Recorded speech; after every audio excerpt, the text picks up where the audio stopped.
knew this person, I've interacted with this person. I've collabed with this person, and I know a lot of people in chat know of this person as well. So it just really hits hard, chat. So, guys, I want to talk about Dr. Crafty. And unfortunately, guys, Dr. Crafty has admitted to sexual assault.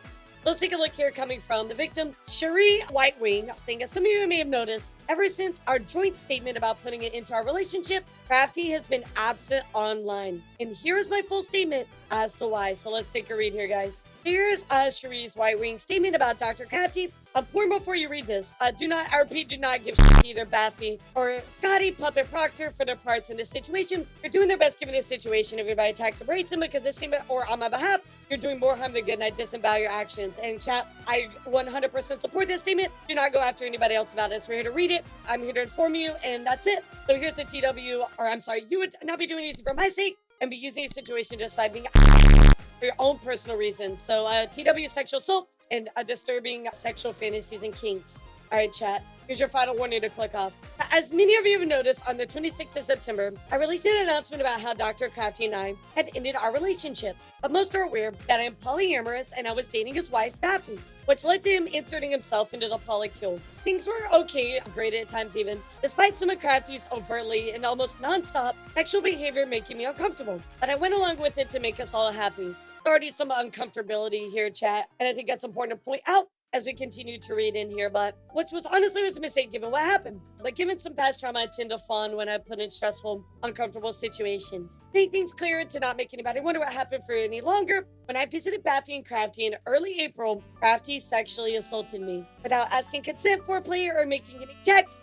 I was okay with it. I was forced to give him the oral sex, forced to choke on pee-pee until I gagged so hard that my mouth was filled with bile. I had to stay in place in such a way that I had no choice but to swallow it back and had no choice but to let him use me until he was done. Yeah, I mean, that's hard to read. It's graphic, exactly. Holy shit.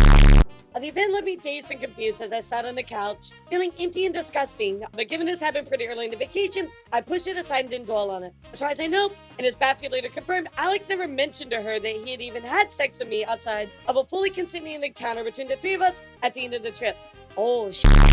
Guys, in a polyamorous relationship, normally it's very important to share, like, that you had this stuff. So for Crafty not to share they had sexual intercourse, that's already breaking the normal rules polyamory. But again, maybe everybody has different rules. Maybe some do, maybe some don't. That's just my experience. I never dared to even mention it to anyone until I was in a call with Scotty, where I was voicing some grievances I had with some of Crafty's recent behaviors, such as him refusing to communicate with others again, dropping things at the drop of a hat when he felt inconvenienced without a care for the people involved, and the thing that ultimately precipitated this whole mess, not telling me about other people joining the polycule. Oh, that's crazy, guys. No consent. During that time, I was told offhandedly that Crafty was apparently openly dating another VTuber, a fact that I was completely unaware of, besides having clearly told him and Baffy of how important communication was to me in polyamory, and how I need to be aware, at the very least, of anyone my partners may be dating. Yeah, breaking consent and communication like that within polyamory, guys, is literally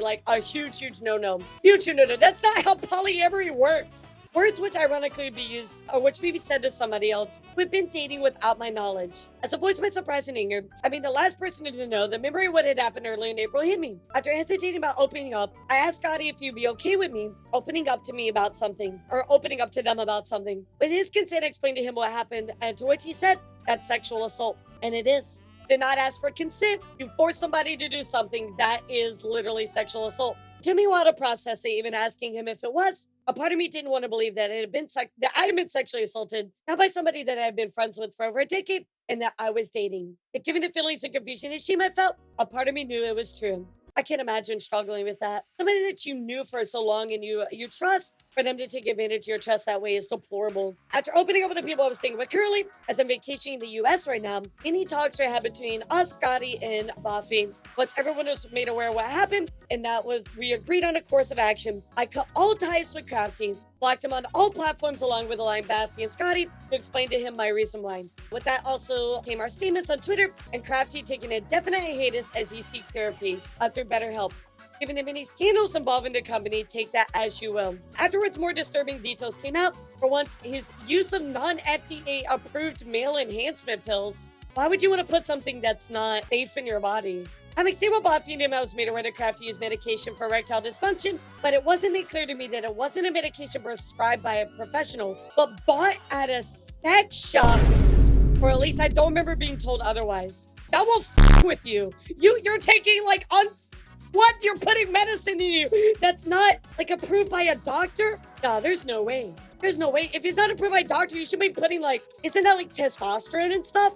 For those that are aware, these pills can cause a lot of dangerous side effects. Okay, right. Among them, a higher sex drive, higher levels of testosterone. Okay, like I said, which leads to being aggressive and lack of empathy. And while it doesn't excuse what he did to me, it explains a few things as I was made aware through Scotty that Crafty confessed to him not only to the use of these unregulated pills, but taking some in preparation for eventual intercourse. That's like an uncontrolled substance. That's scary, chat. Wow.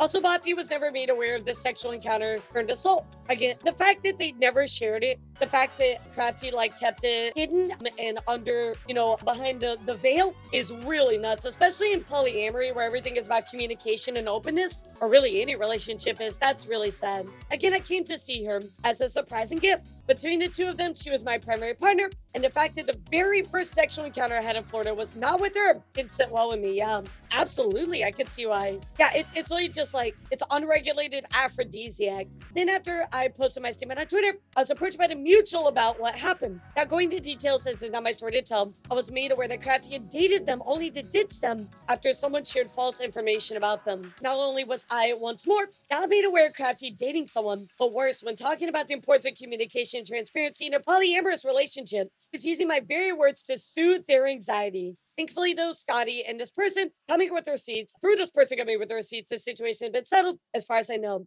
Gosh, this is really messy. But during the middle of it, the fact that Crafty both denied ever dating them, had denied being in a relationship with them to the person making the accusations, and had so callously cut all contact with someone else, at least given his words and behavior. Thought that they were dating over hearsay is both disgusting and idiotic. So I dated somebody, lied to the other people about it. Yeah, that's messed up. But using unregulated pills and then forcing yourself sexually assaulting somebody, yeah, 3 strikes, you're out, guys. This is absolutely deplorable behavior. Given that new information, I can't help but to look at Crafty girlies and wonder how many were put in a similar situation. I hope not, but given that while in a polyamorous relationship, he had 2 partners for me, my expectations are low. I mean, that's cheating. That is exactly what it is. That's cheating. To add to this, there were also some of his kinks, sexual fantasies that were disturbing to say the least. Some of you may be aware that Crafty has a fear of drowning. It's a thing that was discussed with some of the D&D groups he was in when it came to the consent that should be avoided. And behind closed doors with me, he has shared in the past his drowning kink.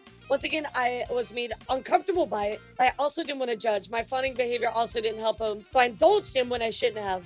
I mean, I guess anything could be a kink. I've never heard of that, at least personally, but that said, my kink would involve women, mostly anime girls, being in bondage and forced to drown. This kink was enough of a turn on to him that he would often talk about having intercourse with me in the tub, pool, or at the beach, and force my head underwater while doing so and see how long I could endure it. I mean, I'm not here to like ick your yum. Like, I mean, I guess some people are into that, but people need to consent to that kind of stuff, right? Like, to impress your kink upon somebody just for your own, pleasure is, you need consent, right? It's just another form of asphyxiation, right? But I will tell you guys that can be very, very dangerous, especially asphyxiation. Like, if you are into a kink like that, that's very dangerous, chat. You need to be very careful because you can literally hurt somebody. You know what I mean? But to force your kink on somebody without consent, and I know this person they gave into it, but obviously they did retract their consent saying, I shouldn't have. Either way, guys, they were sexually assaulted earlier. This is just to kind of like, maybe give it a little bit more story and add to it. I wish that I had a final word to close this statement. It'd be nice to wrap things up.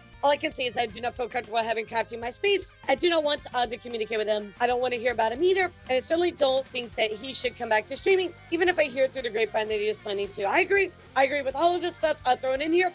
This is absolutely just a horrible thing to have to read. It's not so much a kink side. It's just like, there's lots of people that have weird kinks, but forcing that desire into somebody is just unacceptable, especially when in the end, they're like, I shouldn't have indulged them in that. When it's scary, right? You can literally hurt somebody. You can kill them. You have to be careful. But they were saying that they don't want them in this space. I agree with that. Whatever you guys do with this information is up to you. If you also wish to distance yourself from him, you're allowed to. This is, you can still choose to support him if you decide to go through with coming back. I don't think he's coming back. I'll show you guys here in a bit. But I couldn't just stay quiet anymore. Now when so many friends and mutuals look up to him. And guys, I do want to take a moment just to talk right here. Crafty was a pretty well-known person in this space. He was an artist. He made these little drawings for people. They were called beans. He was pretty well respected in the space. So this is a really, really big outing. This was somebody that most people respected. I know Lasgar is here earlier talking about it, and I do have some stuff to go through that you're going to see that this is somebody that people looked up to, and this is a big call out. I was just you to do not judge Bappy for staying with him or Scotty for trying to get him help while holding him accountable behind the scenes. And guys, don't go up after these other people. Both have been nothing but supportive of me. It was Crafty Pachi. Holding Crafty accountable for his actions and pushing him to get help, as imperfect as better help can be. That said, thank you for taking the time to read this. Yeah, I've collabed with him too, Lascar. It really is. It's a punch in the gut. So chat, there is also another statement that came out by another party. This comes from DoJayMi. So DoJayMi has a statement here, so let's take a look at it. Well, since everyone else is cutting ties with Dr. Crafty, I suppose I'll finally make my stance public as well. Not nearly to the same degree as Sheree, but it still hurts. I have a lot of complicated emotions that I couldn't completely write. So let's take a look here at this statement, chat. Breaking my silence about Dr. Crafty. So this is what has come to. I wish it hadn't. I really like to believe in the good of people, but I guess that's how men like him take advantage of us. Let me preface this by saying I'm not a sexual victim. My experience is not the same as a Sheree White Wing, and I'm not pretending otherwise. I'll only be talking about my personal experience with him just to give some extra context. Anybody else who I was directly involved with in this nonsense will remain anonymous. And I'm really thankful for everybody that's here today talking about this, because when I talk about this stuff, it's to elevate and support the victims, right? I will make this very clear. I will say this again, chat. I recently had a thing happen to me where I talked about sexual assault. I talked about it and the victims were very upset with me that I decided to put this into the spotlight. And I did my best to make it right in the best way that I thought that I could. And I donated to charity. You know, I had a magazine reach out to me, so we talked about it a little bit more. But I always want you to know my intention is good in covering this stuff. And I've even went as far, chat, as to seek permission from Sheree before even covering this topic. So just know that my intention is always good and to elevate people's voices. I'm not here to monetize off people's trauma. I want people to hear these stories and to protect themselves. You know what I mean? That's all that I want, is for their voices to be heard, because some creators are not as big, and I'm lucky that I have a platform where I can make things better. So, you know, the future, based kind of off what happened, I will more than likely be reaching out to people for consent from now on. But when this stuff gets put out in public, right? I mean, anybody can pick it up, but I mean, I'm learning too, right? I'm not perfect. I make mistakes. So sorry to like kind of insert that in there, but I did want to at least tell you guys, I do have permission to cover this, but my intention is not negative. You know what I mean? So anyway, guys, I will quickly take a moment here. If you guys do want to, make a donation, because this is about, sexual assault and sexual violence, I do recommend RAIN. That's who I donated to. RAIN is, the largest sexual violence organization. They do information informed. They help people. So if you do want to, donate, I think RAIN is by far absolutely the best organization for that. So let's keep reading here. I do want to read DoJayMi's stuff here. So anyone else who's directly involved with him or bore witness to his nonsense will remain anonymous. Some of you know that I got my start as an actor, and my online career was jump-started from relative obscurity thanks to my association with better known as Dr. Crafty. I started by lending my voice to season 2 of his old YouTube show of the same name as a bunch of random extras, such as a GameStop employee, Anti-Venom, Robin, and others. I also commissioned, among other things, a good episode of his show, which should have been the first sign that something wasn't right. My art became credible and validated, so I lent my talents as a colorist for I Need a Hero Academia, the most ambitious his show had ever gotten. I realized I liked his feelings, being part of a bigger project, and it felt good. So yeah, I get that, right? And now I hate that he was the first to give me that kind of feeling. Gave me a community of talented people that I could befriend and carry me into new projects, and now it feels tainted. Some of you may also know that he took commissions for episodes. I don't remember the specific number, but they cost around 200 plus to pay for him. One of my friends still hadn't got a refund for his after the show went belly up. Interesting. But as for mine, I had zero creative input on it, despite others before me being allowed in. I just chose the subject matter, and that was it. It was all one big ego trip to create this Crafty crown sewn up. That being said, my first sign that something was wrong. Yeah, when money starts getting involved, that's always problematic. He then invited me to a role-playing group called Rosegalia Academy. The premise was an all-girls college set up like Hogwarts, because I'm British, haha. And I decided to buck a trend by introducing a character that was pregnant and married.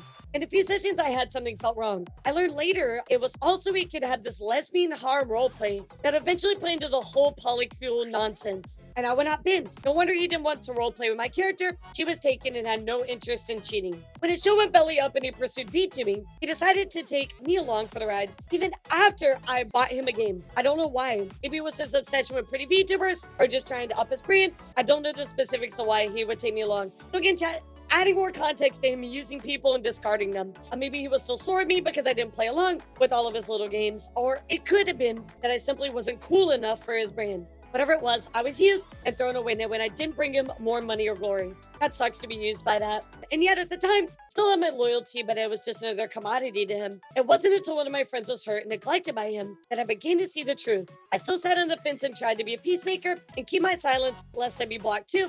It wasn't until I messaged him with a simple question that it all became apparent.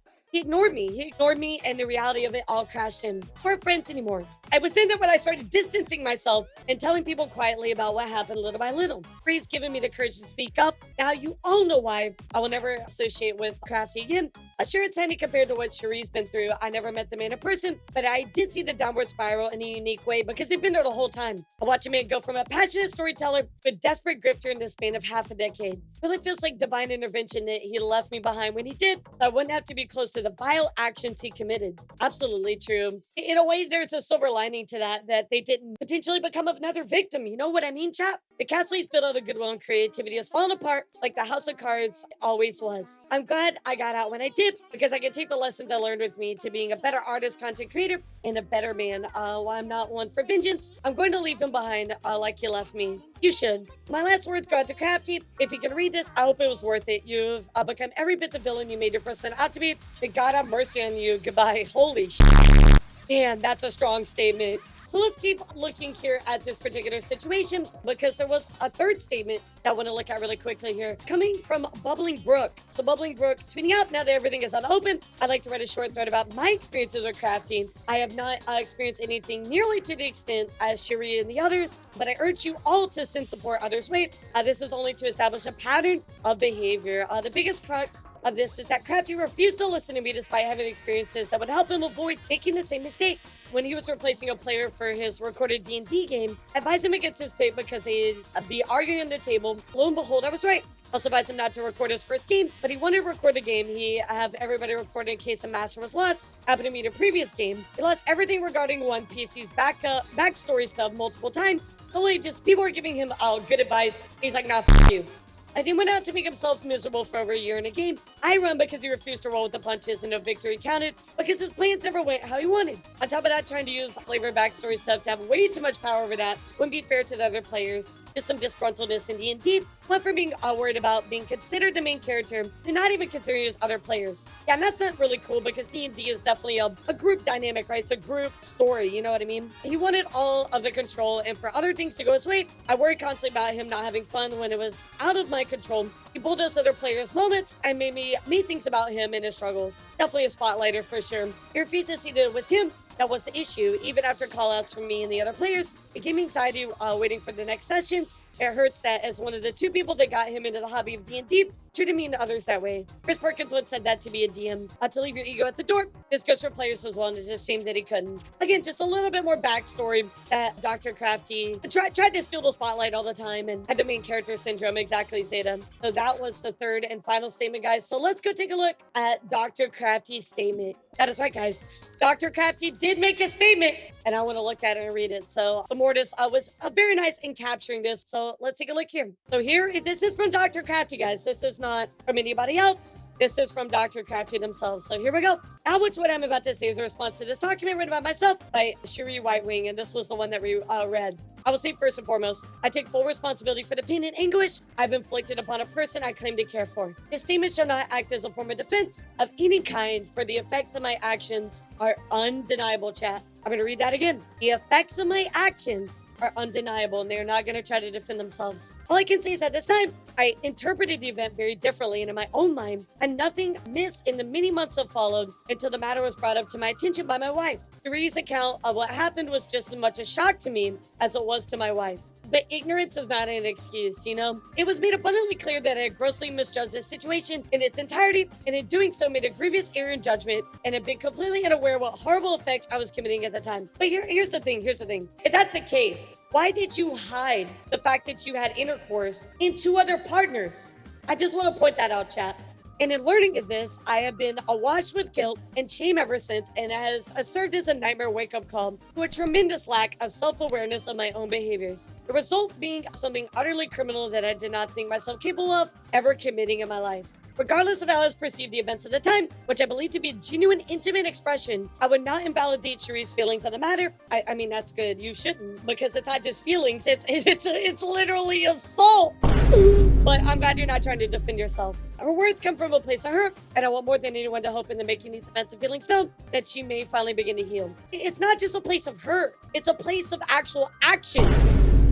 You know what I mean? Like, you can't just say, like, oh, it's just her. It's you did these things to somebody. You know what I mean? While I will attest I had no malice in my intent, the fact is, in doing so, I betrayed a great deal of trust through a horrific lapse in my judgment. I'm going to say it right now, guys. Assault is assault. I'm sorry. I don't care if that was your intention or not. Assault is assault. Forgetting the horrific lapse in judgment, but I will at least say that they're not trying to like undermine what Sheree has gone through. They say, I'm not trying to be defensive about it. I accept it. I did this stuff, but they did say that they took accountability. You know what I mean? At least there's an owning up to the actions, not to say that these actions are excusable in any way, shape, or form. I understand there will be many people reading these accounts that will no longer wish to associate with me or my content, in fact, that I've accepted as all, but as a certainty, and I would begrudge no one to choose to do so. From the moment I was made aware of this ordeal, I have acted as diligently and swiftly to make right what I could with what resource I had available to me for both myself and to others close to me, and those who would graciously seem fit to guide me through the situation of my unintended making. But here's the thing, like, I get that you're saying, like, it was not my intention, my intentions were not this, blah, blah, blah, but you still did it. And the fact that you hid your partners from other people and this intercourse moment, this experience from other people is really scary. You may have not had this intention to do this, but you sure as hell had the intention of hiding it. You know what I mean? It is only now clear to me that I'm allowed the public attention and my own libido to poorly influence my judgment for far longer than I myself realized before now, and thus allow my ego to run rampant and unchecked for too long. And it is my responsibility to rectify this callous mistake. Yeah, like, I understand it wasn't your own intention, but like, you still did it. My own libido poorly influenced my judgment for far longer than myself realized before now. Out of the hands of my wife and friend willing to assist me through this difficult time, I've been speaking to a therapist in the time I've been away, and though I am aware that BetterHelp is not the most reputable source, it was the only one afforded to me at that time and the best suggestion I had from those wishing to help me. And I'm willing to learn to be more aware of my behaviors, wholly run on sentence, addressing and removing the bad ones, and learning to process what I have done to those that I hurt, and accepting the consequences. With these events, I have been made aware that I have not the understanding or responsibility to continue relationships of this sort ever again, and have already committed with others that I will no longer wish to identify as or engage with polyamorous relationships. Yeah, no, definitely. You do not need to be in a polyamorous relationship. Holy based off your actions and just lack of communication, you don't need to be in much of a relationship. I've sworn up to use some male supplements I've been sporadically taking, not knowing the ill effects that it could have caused to my body and my mind. You can't, okay, look here. You can't blame it on the pills. The ill effects that it would cause my body and my mind. Being naive towards some supplements put myself and others at greater risk. I'm thankful to have been educated on the harm they can do. Okay, all right. At least you're like saying, like, you realize what they did. I can separate myself from environments of sexually explicit material in social spaces. I remove assets that were designed to inflate my ego and devising methods to create a healthier space both for myself and those around me. As I said in the beginning, I do not wish to defend the actions I committed, only to say that they were done through a misguided lens of my own ignorance and immaturity. Okay, I mean, at least they're taking accountability here, you know? They said, like, I was immature, I was ignorant. Doesn't excuse it, but at least they said, like, I did these things. I'm not trying to push it off. While I do not expect sympathy or forgiveness from either those involved or those becoming aware of it, through these statements, I only ask that you make your own decision on whether you wish to continue to be associated with me based on both of our statements, and that I accept whatever I have coming to me as a result. I think it's very important to say, hey, I accept what happens. I'm putting out my statement, but you know, what happens, and I accept those results. Whether I have friends or not, I'll be trying to do better my own way in time. I stress once more, I only wish the best of those and for those who have been hurt, and that one day they are able to heal. in my opinion, not the best response, but certainly not the worst one I've ever read. There were some times where they kind of pushed some things off, but they did take accountability, and rightfully so. I mean, you did something unexcusable. The damage is done. You can't take it back. You know, like, so I will say there was some accountability in here. There was some pushing away, kind of blaming like on my libido. That kind of feels weird, saying like ignorance. I mean, I'm glad you said that, but no, it's you, right? You can't, detaching sometimes from saying like, oh, my ignorance and immaturity. Yeah, it's you, but sometimes those words feel detached, but definitely not the worst response I think I've ever read to something like this. But to be honest, I find this kind of stuff, chat, I'm be real. Sexual assault is unforgivable. I'm sorry. You're done. You're done in my book. Yeah, my libido was the cause, like, bruh. So let me show you what has happened here, guys, because Dr. Crafty, he's done. You can see here this hosted from an account that no longer exists. He is pieced out. Account deleted. That is it. Well, let's kind of read some of the responses because I want to show this because I want you to get a good feel of how well this person was known in the community and their reputation was so positive. You know, like the Eldritch Grandpa saying, I'm so disappointed. I looked up to you. Remove everything that's been remotely associated with me from your streams. There's no excuse from what you've done. Even Dina saying likewise. Appleseed saying, I don't have words. I'm so disgusted. Yeah, sexual assault is not equal ignorance, like we said earlier. I'm sorry, if you have the mental capacity to know what you were doing was wrong, especially considering you have the ability to write an apology. As a survivor myself, this whole thing has made me sick to my stomach. Somebody saying, I quit. I'm really disappointed because how you be so dumb and horrible and ungrateful. You heard her. A sexual assault case, Jade. I looked up to you, made drawings, and treasured the art you done to me in commissions. Cards and peanuts. Read these replies because I have so much to say now. Crafty, I'm so disappointed in you. You took advantage over so many people and hurt them. It's not okay. Please remove my peanut and seek actual help and do what by right the people that you hurt. If you're taking accountability, you would go to the police for what you did, have you?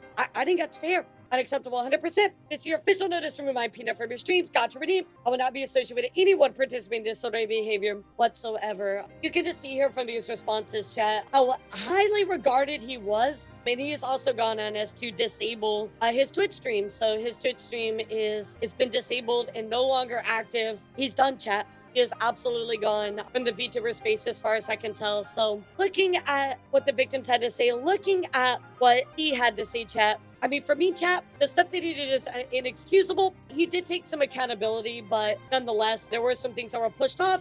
I mean, I think here at this point, like, you turn yourself in and admit what you did. I doubt that'll happen, right? But yeah, I mean, he was in a lot of our streams. Remember, guys, he was on my tea time.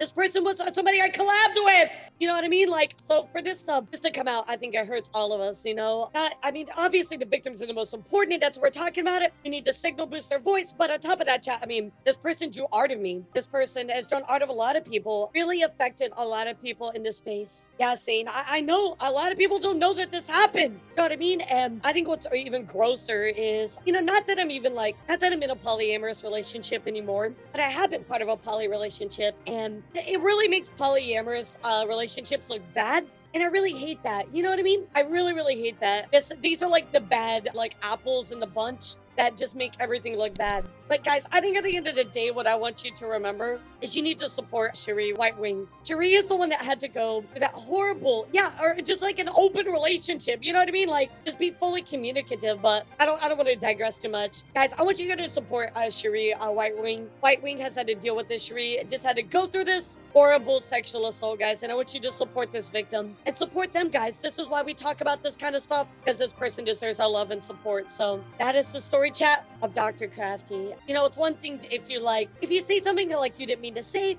that's one thing. But like, I mean, we're talking about something serious, a fucking crime. Sexual assault. This is a crime. This isn't just like, oh, you know, a VTuber, you know, put out a statement that was a little of a hot take. This is a crime. And I want you guys to remember that.